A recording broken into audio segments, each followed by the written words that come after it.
Hello, I'm Midshipman Cameron Stanley from the United States Merchant Marine Academy in Kings Point, New York.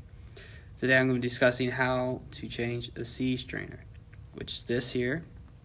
But first you're going to need some PPE, which includes goggles and gloves because of marine growth being sharp and salt water could potentially get in someone's eye. So once you have the PPE, it is now time to secure the system. So to do this, you need to alert the engineer on watch on what you're doing. And now you need to secure the valve. In this case, this is a motorized valve, which is connected to the EOS engineering operating system, which is a computer program. So once secured, it essentially means that there's no more incoming seawater. Once the system is secure, you're going to need to vent it. And venting is essentially allowing airflow into the system. As there's a metaphor that goes something like this. You have a straw and there's liquid in the straw, and you put your finger at the top of the straw, and now that will stop the water. But if you let go of your finger, the water goes away or falls out of the straw.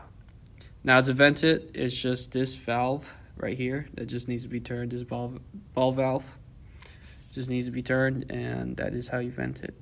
So once it is vented, the strainer needs to drain. This shouldn't take very long.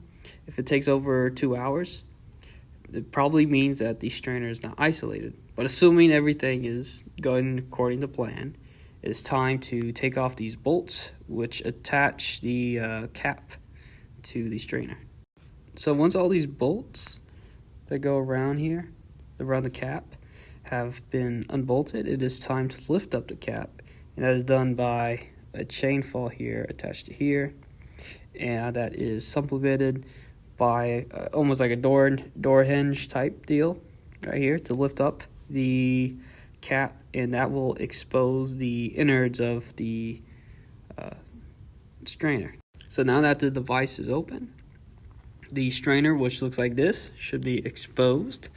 And due to the size of this strainer in particular, a chain fall raises it up, and operators will go in and scrub out the strainer itself.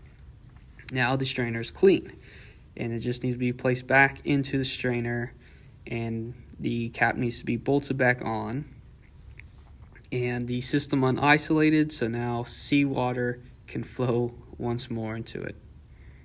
Thank you all for watching. I hope this video has been helpful in education.